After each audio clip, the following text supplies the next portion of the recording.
What's up, guys? It's Chris. On my last video, I was talking about Berto and Mosley being canceled. It wasn't the video I intended on doing that day. I actually intended on doing this video. What the subject of this video will be later. But, jumping back on that subject, I said, I'd like to see Mosley Mayweather made now. My only question is if that fight is made, by chance, or if it becomes a topic of discussion, between those two fighters, will Floyd Mayweather require the same drug testing of Shane Mosley that he was requiring of Manny Pacquiao, especially in hindsight of the fact that Shane Mosley, as we all know, used performance enhancers in his second fight with Oscar De La Hoya. So it'll be interesting to see if that fight becomes a possibility, if that will be a point of contention, and if Shane would agree to it, and if not, if that fight would not be made just based on that point. It'd be unfortunate if Floyd Mayweather couldn't fight either Shane Mosley or Manny Pacquiao because neither wanted to do the testing.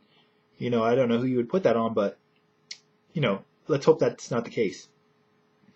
Moving on, I'm not doing a prediction video for this weekend's doubleheader between Juan Manuel Lopez and Steven Luevano and Yuriorkis Gamboa and Rogers Matagua, only because I don't know a lot about Luevano or Matagua.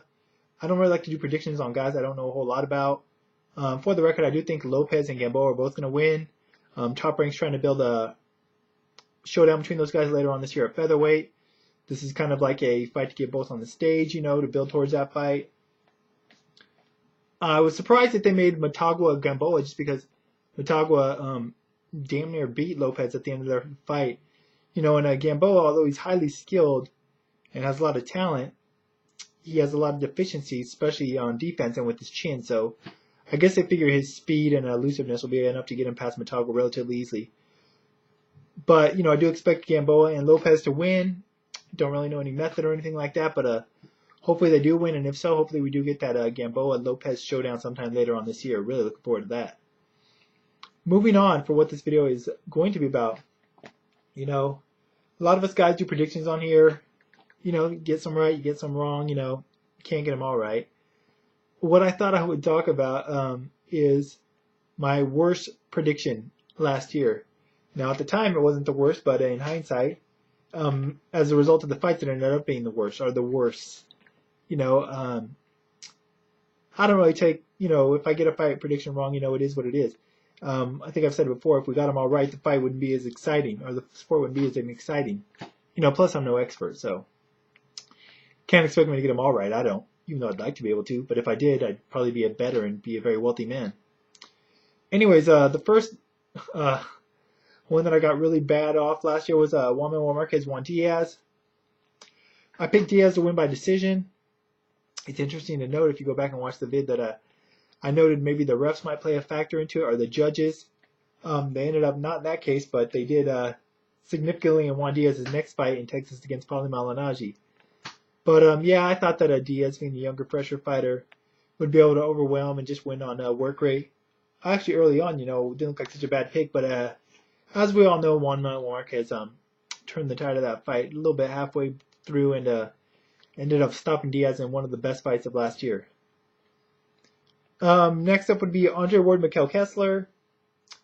I picked Mikkel Kessler to win by decision. I just thought his experience and I thought his showing against Joe Calzaghe and some of his, other wins, including one over Anthony Mundine, would be enough for him to get the decision win here. Unfortunately, that didn't turn out to be the case either. Not unfortunate. I mean, Andre Ward won. It's probably good for, him and the sport and his fans. But I was off on my prediction. Andre Ward thoroughly dominated on Mikkel Kessler. Didn't see that coming. Even if I would have thought Andre Ward could have won, I wouldn't have thought it would have been so one-sided. But it ended up being the case, so that's one that I was really, really off on, And it's interesting because now, it makes you picture how this tournament's going to play out a lot differently. I think Kessler was the favorite going into it, but a lot of people are making Andre Ward the favorite after that fight. And rightfully so. Next up, Roy Jones versus Danny Green. Yeah, I was off on this one, but hey, at least I wasn't alone. I mean, I guess Australian fans, if you see my predictions and afterthoughts on this vid, Australian fans all thought that Danny Green was going to win.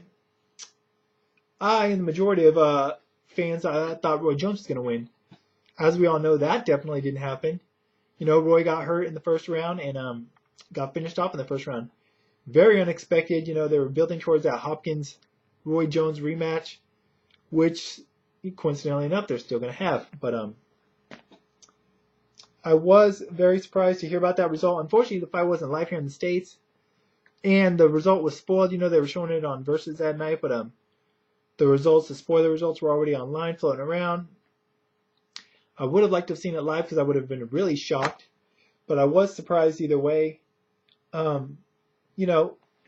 Hopefully for Danny Green's sake and his fans, he'll get a good next fight based off this win, but we'll see. And like I said, we are going to get the Jones-Hopkins rematch regardless of Roy losing this fight in the first round. However, as bad as that prediction was, and once again at the time I don't think it was that bad, my absolute worst prediction in hindsight of 2009 was Antonio Margarito, Shane Mosley.